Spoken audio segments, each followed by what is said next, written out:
ರಾಮ ಮಂದಿರದ ಮೇಲೆ ಧ್ವಜಾರೋಹಣ ಪ್ರತಿಷ್ಠಾಪನೆಯ ನಂತರ ಉತ್ತರ ಪ್ರದೇಶ ಸಿಎಂ ಯೋಗಿ ಆದಿತ್ಯನಾಥ್ ಮಾತನಾಡಿದರು. ಧ್ವಜಾರೋಹಣದಿಂದ ಅಯೋಧ್ಯೆಯಲ್ಲಿ ನವಯುಗದ ಶುಭಾರಂಭ ಆಗಿದೆ. ರಾಮ ಮಂದಿರ 140 ಕೋಟಿ ಭಾರತೀಯರ ನಂಬಿಕೆ ಪ್ರತಿಬಿಂಬಿಸುತ್ತೆ ಅಂತ ಹೇಳಿದರು. ಮಂದಿರದ ಮೇಲಿನ ಕೇಸರಿ ಧ್ವಜ ಅಭಿವೃದ್ಧಿಯ ಭಾರತದ ಪ್ರತೀಕ ಅಂತ ಬಣ್ಣಿಸಿದ್ದಾರೆ.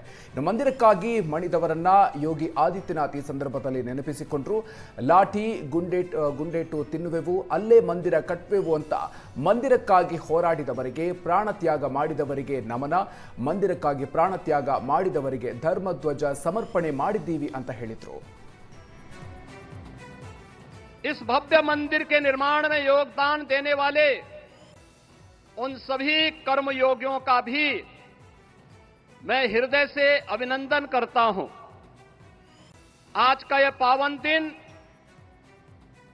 उन पूज्य संतों, योद्धाओं, श्री राम भक्तों की अखंड साधना, संघर्ष को समर्पित है, जिन्होंने इस पूरे आंदोलन और संघर्ष के लिए अपना जीवन समर्पित किया।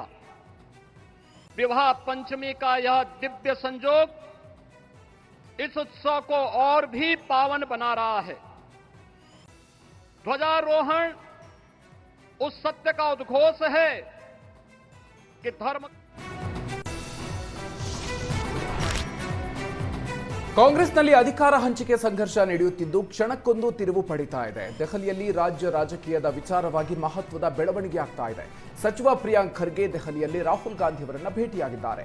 ದೆಹಲಿಯಲ್ಲಿ ರಾಹುಲ್ ಗಾಂಧಿಯ ಜನಪತ್ ನಿವಾಸದಲ್ಲಿ ಭೇಟಿಯಾಗಿ 1 ಗಂಟೆಗೂ ಹೆಚ್ಚು ಕಾಲ ಮಹತ್ವದ ಮಾತುಕತೆ ನಡೆಸಿದ್ದಾರೆ. ಇದೇ ವೇಳೆ ರಾಜ್ಯ ರಾಜಕೀಯ ಬೆಳವಣಿಗೆಯ ಕುರಿತಾಗಿ ಪ್ರಿಯಾಂಕ್ ಖರ್ಗೆಯಿಂದ ರಾಹುಲ್ ಗಾಂಧಿ ಮಾಹಿತಿಯನ್ನು ಪಡೆದುಕೊಂಡಿದ್ದಾರೆ. ಡಿಸಿಎಂ ಡಿಕೆ ಶಿವಕುಮಾರ್ಗೆ ಮುಖ್ಯಮಂತ್ರಿ ಸ್ಥಾನ ನೀಡಿ ಅಂತ ಒತ್ತಡ ಹಾಕಲು ದೆಹಲಿಗೆ ತೆರಳಿದ್ದ ಆಪ್ತ ಬಳಗ ವಾಪಸ್ ಆಗಿದೆ. ಹೈಕಮಾಂಡ್ ನಾಯಕರು ಭೇಟಿಗೆ ಅವಕಾಶ ನೀಡದ ಹಿನ್ನೆಲೆ ಬಂದ ದಾರಿಗೆ ಸುಂಕ ಇಲ್ಲದಂತೆ ಡಿಕೆ ಶಿವಕುಮಾರ್ ಅವರ ಆಪ್ತ ಬಳಗ ದೆಹಲಿಯಿಂದ ಹಿಂತಿರುಗಿದೆ.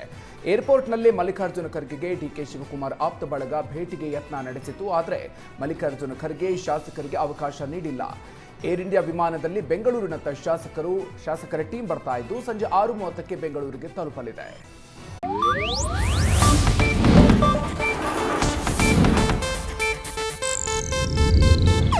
ಇದು ಏಷ್ಯಾನೆಟ್ ನ್ಯೂಸ್ ನೆಟ್ವರ್ಕ್ ಪ್ರಸ್ತುತಿ.